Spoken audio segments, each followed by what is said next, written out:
Okay, chapter 4. At first, it looked like a wall of white bricks, but when they got closer to the shipping container, they saw that the bricks were actually styrofoam boxes. Rafi dug her fingertips into the skinny crevices between each box until she was able to retrieve one right out of the center. She reflexively winced, expecting some of the surrounding boxes to tumble out too, but they stayed packed in place, cemented like a brick wall after all. Rafi opened the box. Inside was the last thing she expected. A sandwich? Something she'd seen a million times before, but this sandwich was different. She couldn't exactly ascribe the personality to the food, but there was no denying the thing looked defeated, sad, and kind of sweaty. Rafi could relate. She peeled the top layer of sliced white bread back and found a single square of American cheese. No butter, no sauces. A pale lettuce leaf lay miserably wilting on the side of the box like a boxer against the ropes in the third round of a fight. Jack peeked over Rafi's shoulder. What is that supposed to be? I think it's our food. Jack shook his head. I paid for the VIP gourmet chef prepared organic vegan meal plan. Rafi checked the side of the box to see if it said anything about it being the VIP gourmet chef prepared organic vegan meal plan, but the small print she did find said only, do not refrigerate. Contents may disintegrate. Rafi glanced at the wall of boxes again, all of them identical, all with the same small print across the bottoms of the boxes like the Surgeon General's warning. Well, it's definitely not real cheese, so I'm pretty sure it's vegan. This wasn't on the menu I saw online, Jack said. Where are the 24-karat gold-flecked incomprehensible chicken wings? Rafi lifted the sandwich out of the box, searching for anything else underneath it, but there wasn't a speck of gold anywhere. What about the diamond-infused water? Jack asked. There's lettuce. What about the Tahitian ice cream made with Madagascar vanilla bean, Maui mango compote, and Cook Island caviar? You're looking at the same box I am, right? Rafi asked. Jack whimpered, but River seemed to take the news in stride. Hey, it's something, and I don't know about you, but I'm pretty hungry. He plucked his own box out of the shipping container, grabbed the cheese sandwich, and took a big bite out of it before violently spitting it back out. He coughed, grimaced, wiped his mouth. No. Can we go? Jack said, stomping his foot and smearing more makeup with the back of his wrist. I feel like I'm melting. He also looked like he was melting. Every ounce of his makeup had started to resemble what Rafi imagined that Tahitian ice cream looked like. Okay, we need a plan, Rafi said. Turn around and never look back, Jack offered. River began to nod, but one look at the expression on Rafi's face and he started to shake his head instead. Rafi took this new sandwich development as a progression of what she'd started in the seaport. She'd been bold enough to speak publicly, and she'd taken the initiative to come on this exploratory search. Now, she had this. Although the food didn't look good, finding it was a new piece to this weird music festival puzzle. It was something, and something was better than nothing. We should take as much of these boxes back to the seaport as we can. We may not have found anyone affiliated with the festival or our luggage, but at least we have this. People will starve before they touch that, Jack said. It's food, Rafi said. They'll be happy. Jack shrugged. Let us pray. The sandwich went whizzing past Rafi's head. I can't eat gluten, said the girl who'd thrown it. It was the same girl who'd sobbed to Rafi about not having a villa, sobbing now about the gluten. Or dairy, she continued, or any food that comes in boxes. Rafi wasn't sure what to say to her or to anyone else because literally everyone was complaining about the sandwiches. Some people set the open boxes down and took pictures of the sandwiches as though they were art exhibits. Others threw the sandwiches against the wall, the bread and lettuce falling limply like confetti, the cheese, however, sticking to every surface like putty. One of the jocks who Rafi couldn't tell apart, Ryan or Paul, it was anybody's guess, who held up his sandwich to Rafi's face. Do you want another lawsuit on your hands? She looked around for Jack or River, since they helped bring the sandwiches too, but they were suddenly MIA. The other jock showed up with his own sandwich, a look of incredulity clouding his chiseled features. There was no way he was eating this thing, and his reasoning was simple. Do you have any idea who my father is? More sandwiches flew, like a scene from a college frat movie, or maybe a war. Rafi ducked through the crowd to avoid them, but everywhere she turned, there were more people with complaints. Guys, this is the only food we have. But her voice was drowned out. Guys! She tried again through the flurry of sandwich missiles. Hardly anyone could hear Rafi, but even the ones who could didn't seem to want to listen. She found Peggy near the back, a mountain of cheese boxes at their feet. They opened a new box, discarded the bread and lettuce, and flung the square of cheese to the thatched ceiling. It did not return. You're never going to get through to them, Peggy said. We need to preserve the food, Rafi said, and it's going to be night soon. We need to make shelter. A rising panic was taking shape in her gut. The reality that there was no good food and no one here to help. We need to do something. Most of these people already have shelter, Peggy said, tossing another piece of cheese. What do you mean? Rafi asked. You know, Peggy said. Tent City? Tent what? 5 minutes later, Rafi and Peggy stood before an encampment not far from the seaport. It was made up of rows of domed structures built with plastic frames and waterproof canvas. The kinds of tents you see on the news to help displaced people going through natural disasters, which Rafi figured Fly Fest was. They weren't the villas people had paid for, but at least they protected from the elements. They were perfectly suitable for one night, and Rafi felt a surge of relief when she saw them. There was even a set of 3 porta potties off to the side. More signs that someone had at least been working on trying to make this festival actually happen. Tents and bathrooms. Rafi couldn't believe her luck. She gripped the straps of her backpack, ready to set it down for the first time that day and take a breather. Which tents are empty? None, Peggy said. Rafi turned to Peggy slowly, bemused, not sure she heard them right. There's a none? Peggy shook their head, took care to enunciate. None. The influencers got them all first. That's why they showed up late to the seaport when you were giving your speech. It didn't make any sense. There had to be at least 50 tents out there. If people bunked together, there could be room for everyone. But Peggy seemed to read her mind and shook her head. These people don't do roommates, unless it's a TikTok incubator in Calabasas. You keep using words that don't make any sense, Rafi said. Peggy put a hand on Rafi's shoulder and tried to make it as clear as possible. You're sleeping on the beach. By the time Rafi got to the beach, the sun had set and a smattering of people had already claimed their spots for the night. Some of them were trying unsuccessfully to build fires. Others were using driftwood and the spare sweatshirts and coveralls that they'd packed in their carry-ons to build shelter. Most of them were midway between the tree line and the ocean, but that was too close to the water for Rafi. She found a spot by the palms, away from everyone else. She'd done a lot today, spoken to enough people. At this point, all she wanted to do was decompress and be alone. In theory, it should have sounded romantic, sleeping on the beach, a blanket of stars overhead, the low tide acting as a calming natural noise machine. Instead, she sat cradling her sneaker, using a twig to try and scrape off every last bit of wild boar fecal matter that might have remained. And even though the bottom of her shoe now looked good as new, Rafi couldn't hold back the sense of dread that was building in her chest. There really was no food. As not a single person had actually eaten the cheese sandwiches, the jury was still out on whether they qualified as edible. And that was only the start of it. The realization of just how screwed up this situation was came crashing down on her like a series of waves trying to pull her underwater. There was no shelter for half the people here. All of their checked luggage had been lost. There was no one in charge.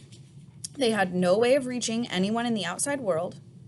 For the first time, Rafi was facing the fact that she was stranded on an island with people whom she was beginning to suspect were total morons. Worst of all, she'd spent every last penny she had for the privilege of being here. Coming to Fly Fest had been a splurge, but she'd convinced herself that it would be worth it, that she'd get her story for her podcast, and maybe she'd even get to enjoy herself along the way. She'd let herself daydream of a world that was so foreign to her, one in which she could rub shoulders with rock stars and party like she was a celebrity herself. She had to admit she bought into the luxury and exclusivity that the Fly Fest social media accounts had been touting for months. But she wasn't glamorous like the other people here. She'd paid for a ticket, and yet she still found a way to stay just outside that tight, exclusive circle of elitism. She couldn't even get a disaster relief tent to sleep in.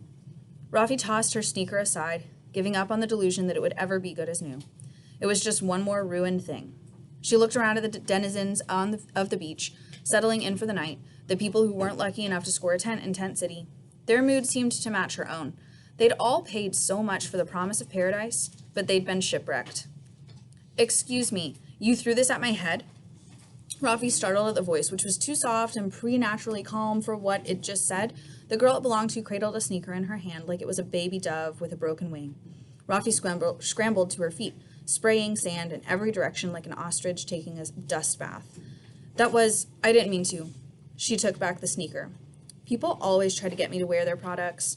Oh, I wasn't trying to. As a rule, I don't do that, and I'm sorry, but I won't start now. Rafi only nodded, explaining why she'd thrown her shoe didn't seem worth it, and anyway, this girl didn't seem all that bothered. She wore a crown of flowers on her delicate head, which was framed by the most beautiful, soft, curly hair. It was beachy and carefree, yet not a strand was out of place. And somehow, though the sun had set long ago, her hair pulled every bit of light from the sky, making it look naturally highlighted. The ethereal beauty bore no signs of the outrage that Rafi herself would have displayed had a projectile shoe come at her out of nowhere. She looked expensive and contented, like her life was a fragrance commercial. A gauzy shawl that looked like it was made from golden thread spun by Rumpelstiltskin himself struggled to keep her from slipping off shoulders as smooth as chocolate ganache. The only sign that this angel on earth was a real human person was a single blemish on the nape of her neck, positioned where a hickey might be, a wine-colored birthmark, roughly the shape of a heart and the size of a strawberry. A gold necklace bisected it, coming to a point with a charm that nestled in the dip between her collarbones. It spelled out a single, perfect word in loopy script, Sierra. Rafi felt like a clump of shower drain hair just looking at her. She could tell from the way Sierra held herself and from the fact that she did not shill products that she was a cut above the rest of the influencers on the island. At the very least, she definitely did not belong on this beach, mere steps from people crying into their sandwich boxes. But strangely, she remained, looking out at sea, fragrance, commercial life in full swing. "My name is Sierra Madre," Sierra said to the sea, and maybe also to Rafi. "Wow, like the mountain range? I'm not familiar. You've never Googled your name before? The first thing that comes up when I Google my name is me. Is there another Sierra Madre? Is she pretty?" When Rafi didn't say anything, Sierra turned to her, her eyes imploring. Prettier? Rafi was beginning to realize she didn't know how to communicate with these people. They seemed to speak in a language she'd never been taught and didn't have time to learn. But Sierra wasn't going anywhere, and the awkward silence was a buzzing static in Rafi's ears. "No, you're prettier." Sierra ironed out the furrow in her brow and turned back to the sea. "So it sucks that Fly Fest was a scam, huh?" Rafi said. "I suppose," Sierra sighed, "but don't despair. Everything will be fine." "How do you know?" The girl's glistening shoulders rose and settled again just as quickly. "Because it always is." Definitely a language Rafi didn't understand. She was out $2,000 and had nowhere to sleep. They may have been standing on the same patch of sand, but Rafi felt very much doubted Sierra knew how devastating that was. "I know just the thing to turn your frown upside down," Sierra said. "Did it involve a $2,000 check? Because Rafi could really use a $2,000. Sierra lifted the flower crown off her head and placed it atop Rafi's. "There," she said, looking at Rafi like she was a cake she'd just finished frosting. "I don't need this anymore." The tone of her voice tricked Rafi into thinking that was a compliment, though she was slowly realizing it wasn't. "Thanks. And hey, you've always got your little recording hobby." Rafi's heart, which had felt as limp and deflated as a week-old balloon, began to expand again. "My podcast? You were at the seaport when I talked about my podcast?" Sierra Madre nodded and finally rested her gaze from the sea to look at Rafi, her eyes glinting as brightly as her gold necklace. She placed a palm as soft as a soap bubble on Rafi's cheek. "I don't know what a podcast is, and I've never listened to one, but as soon as I get off this island, I will listen to yours, all right? I promise you that. Just don't ask me to plug it on my social platforms." "I wasn't going because I've never done that and I won't start now." Rafi nodded, once more at a loss for what to say. "If you need anything from me, you can always find me in Tent City, where I will be going now. Bye-bye." And just like that, Sierra Madre walked away and down the beach, like a breeze wisping flakes of snow off a mountain range. Their shared moment had been a strange one, to say the least, but it had somehow made Rafi feel slightly less like crap, and Sierra was right. Rafi had at least one thing going for her. She grabbed her backpack and unzipped it, deciding to take inventory. She'd packed all of her clothes in her checked bag, but everything in her carry-on, when used together, made up the one thing she valued over everything else she owned: her podcasting kit. She laid it all out in front of her, the way some people on this trip arranged the flat lays on their Instagrams. There was her Boom N2 handy mic, a cable, a portable speaker, headphones, a wireless receiver, a charger, and her phone. Put them all together, and they made up the most useful tool she had in her arsenal to give her life purpose. Looking at another way, it was the most useless thing you could have when stranded on an island. But with nothing else to do, Rafi figured she might as well record the first episode of Season 2 of Musical Mysteries. She picked up her microphone, cleared her throat, and hit record. Musical Mysteries, Season 2, Episode 1, The Australian Outback. What do you have to do to get away with the perfect crime? It's a heavy question, but one we've all probably asked ourselves at some point in our lives. Do you have to plan meticulously until premeditated isn't just a word to you, it's the code you live by? Do you have to develop the kind of personality that would make you seem nice and charming and super simpatico, all in an attempt to trick people into thinking you're the best thing since sliced bread? Better yet, do you take advantage of all your newfound attention and goodwill to become a hugely popular entertainer? After all, wouldn't catchy songs and a sparkling smile be the best wool you could pull over people's eyes? I guess what I'm asking is, can you be one of the nation's biggest pop stars and the perpetrator of a heinous crime? If you're River Stone, the answer just might be yes. I'm Rafi Francisco, and if you're anything like me, You've been pretty skeptical about Riverstone and his meteoric rise to fame ever since he showed up on the scene with an old guitar and a tragic backstory. A backstory that includes love, heartbreak, Australia, and a big dollop of mystery. Or should I say, murder? I know there was an investigation. I know there was evidence to support the abandonment story. And even as I say these words, I can feel some of you hearing them and getting angry. What happened to River was horrible, and what his girlfriend did to him was unforgivable. Can't we leave the poor boy alone? Well, dear listener, no, we cannot. Because what if I told you that River wasn't abandoned by his girlfriend in the middle of the wilderness, as he claims, and was, in fact, the very person who made her disappear? What if I told you I've uncovered clues, undeniable evidence, that directly contradict River's version of events? What if I told you that Riverstone isn't as innocent as you might think?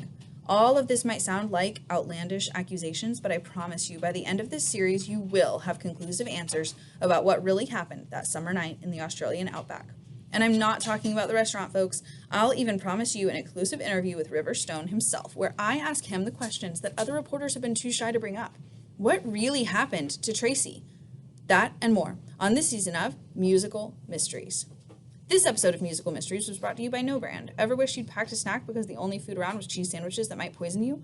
Why not try No Brand protein bars? No Brand makes everything from food to cleaning supplies, and their products definitely won't disintegrate if refrigerated. Go to nobrand.com and enter code RIVERKILLER for 2% off your next purchase. No Brand was Rafi's sponsor for season 2, a big get and also the only company that responded to her inquiries about possible partnerships.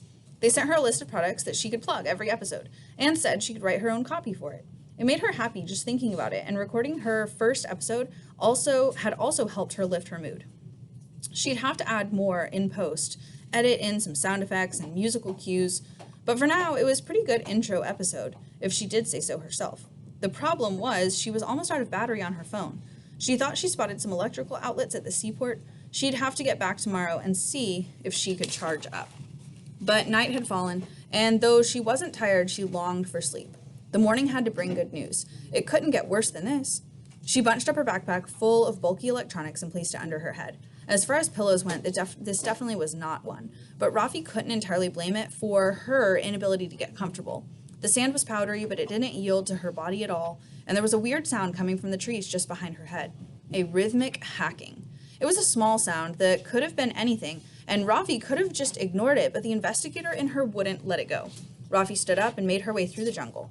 The moonlight shone just brightly enough to cast silver outlines on the trees. She was getting close, the noise coming clearer now. She knew that sound, not because it occurred naturally in nature, but because she'd heard it in movies a lot.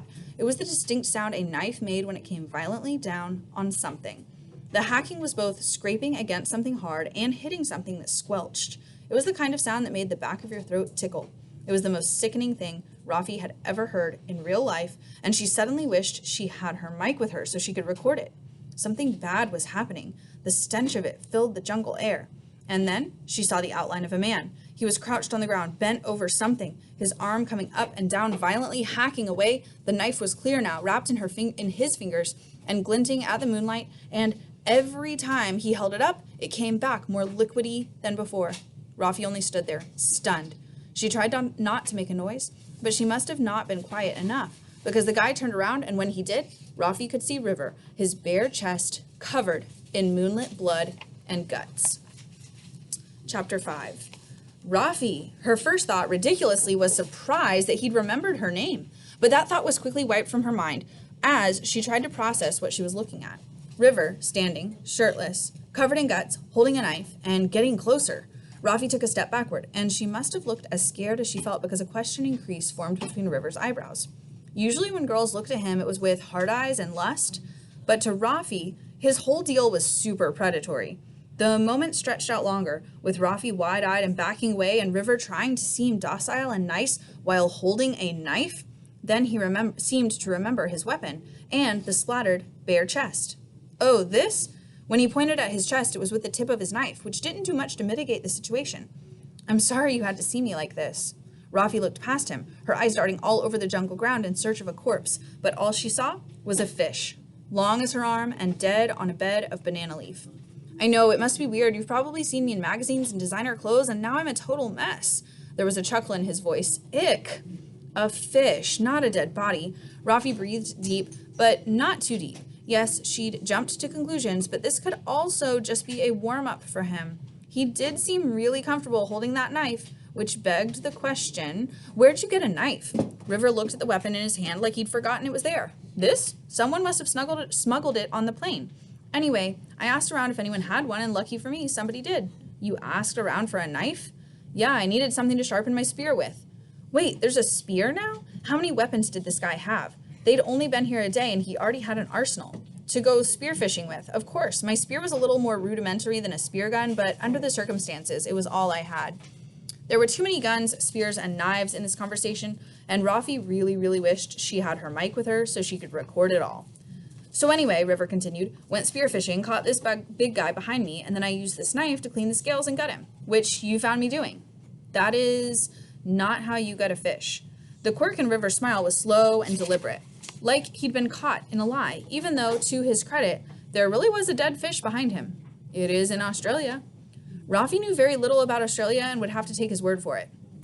Okay, but why are you hiding in the jungle? For some reason, this part of River's explanation warranted the toss of his hair, a twinkle of his eye, and a slowly spreading grin. Because it's a messy job, and trust me, nobody wants to see their favorite musician covered in fish guts. Presumptuous, Rafi muttered. That people wouldn't want to see me covered in fish guts? That you're anybody's favorite musician. River stared at her, mouth slightly open, and Rafi realized she'd gone too far. The only reason she'd come to Fly Fest was to meet River and get him to confess to his crime. And this was not the way to go about it. She was letting her true feelings for him show, and she needed to keep that under wraps. She needed him to believe she was just another fan. Rafi was about to put on a smile, drum up a giggle, say she was only joking, when River beat her to the punch. He began to laugh, a deep, carefree thing. Of course he was somebody's favorite musician. I'm gonna go get cleaned up, River said. Do you want fish? Rafi hated how much she was enjoying this fish. She didn't know what kind it was, but she didn't care. River had served her a plump white fillet on a broad leaf dish, and she gobbled most of it up in no time. She also hated that not only was River famous and a talented musician and a good spearfisher, turned out he was a good cook too. Or maybe she was just hungry. She hated a lot about him, but she had to pretend not to in order to get her scoop. Tonight, she'd be Riverstone's biggest fan. This fish is so amazing. You're so good at everything. Rafi was putting it on too thick and she coughed, embarrassed, but River took it in stride. He was used to this level of adoration. I know there are sandwiches, but I heard some gnarly rumors about them. Apparently they're growing. Rafi swallowed. What? Someone took a ruler to them. The sandwiches are half an inch bigger in diameter, allegedly. They're sandwiches. They can't grow. River only shrugged like it was the damnedest thing. He took a bite of fish and gave Rafi a closed-mouthed smile, and the strange topic of the growing cheese sandwiches was willfully forgotten.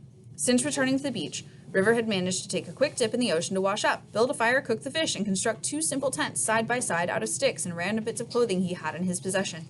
Rafi didn't even realize the second tent was for her until it was done, and though she didn't yet know how she felt about being Riverstone's neighbor, pro, she'd have eyes on him, con, he might kill her while she slept, she had to admit it was nice having shelter. The whole time he worked, River rambled on about the great weather and how gorgeous the beach was and how the concert goers were dope people. Rafi realized it was another talent of his, filling the air with pointless noise, empty and cunningly distracting, without revealing anything of substance about himself. PR approved interview speak. Earlier, Rafi had secretly turned on her mic to record him. Now she made a mental note to delete all of this useless chit-chat. The only reason Rafi had come to Fly Fest in the first place was for a chance to talk to River, and now she was getting it. They were alone together in private, and she didn't want to talk about the weather. This may have been her only chance to interview a primary source for her story. And suddenly, the fiasco of Fly Fest didn't seem so bad, because everyone else had come here for a totally lit week of music and yachts and rich people, wet dreams, but all she'd ever wanted was a moment alone with Riverstone. And now she had it. Asking about his first girlfriend might come off too weird, out of left field, intrusive, but this might be Rafi's only shot. She had to tread lightly. River went to crouch next to the small fire he'd made, poking it with his stick until embers crackled and disappeared into the night. He looked over at Rafi and a smile played on his lips. It made him look roguish, charming, laid back. If she hadn't known the truth about him, Rafi might have considered him attractive, because River's smile was arguably the most beautiful thing about him. Full lower lip, delicate cupid's bow, lips lush and pink like they'd spent the whole day kissing. It was a smile that radiated happiness, security, safety. Rafi wondered if it was the last thing his first girlfriend saw before she disappeared.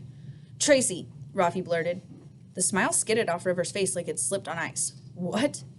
As far as treading lightly went, this was the opposite. This was a sonic boom. I'm so sorry. I don't know why I guess I was just thinking about your album, and that got me thinking about who all the songs were about, and then I thought about Tracy and how she disappeared. As River watched Rafi, she realized her mistake. She couldn't just launch into her investigation of his first love. She was scaring River off. She needed time to wade into those waters. No water metaphors were bad. She would not be wading into any waters, real or metaphorical. But the fact remains, she needed time to gain River's trust before striking. I shouldn't have brought it up, Rafi said. I'm just nervous about this festival and how it's non-existent. We're all alone on an island with no cell service and no way to call for help. Rafi looked into River's eyes to see if she could see a glimmer of glee at that prospect. But River only smacked his hands together, dusting off any remnants of the fish or the fire or his decision to ever sit down to talk to her. No worries. Rafi thought he'd been stoking the fire this whole time, but now she realized he was trying to put it out. Soon there was nothing but ash and sand, and River stood, stamping out any flickers that remained. Better get some shut-eye, he said abruptly, and he smiled at her, crookedly. It was nothing like his natural smile, the one that made him seem safe and cute. This one was performative. There was no reason for him to even be smiling, but he couldn't help himself. Whether he intended to smile crookedly or not, Rafi knew it was what happened whenever he felt pinned, and he was doing it now. And hey, don't worry about being stuck on the island. A boat will probably be here bright and early to take us all home. He gave her the same short wave he gave to fans whenever he was returning a pen they'd given him to sign a magazine cover with, and then he was off, leaving Rafi alone in front of the ghost of a fire. If a boat really was going to come tomorrow to rescue them, all from the disaster of a music festival, then why was Rafi suddenly filled with worry? The answer came to her instantly. She'd just had a one-on-one private conversation with her ultimate interview subject, and she'd blown it. She didn't get any good sound bites. In fact, she'd effectively scared him off. What she needed was more time. The island, closed off from the rest of the world, was the perfect incubator for the story she needed to tell.